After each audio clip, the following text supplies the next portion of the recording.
Matitiis ang lamig sa pool pero hindi ang gutom. Ayan nga ang super cute na eksena ni Baby Boy sa viral video na ito kung saan wapakils na siya sa panggagatong sa lamig, pangangatog sa lamig na makalafang lang niya ang spaghetti.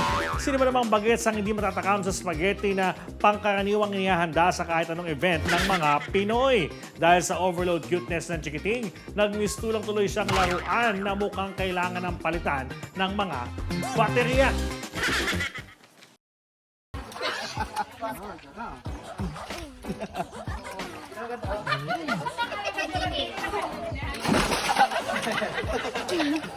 Yan, nasubrahan sa mga kapatid. Perli.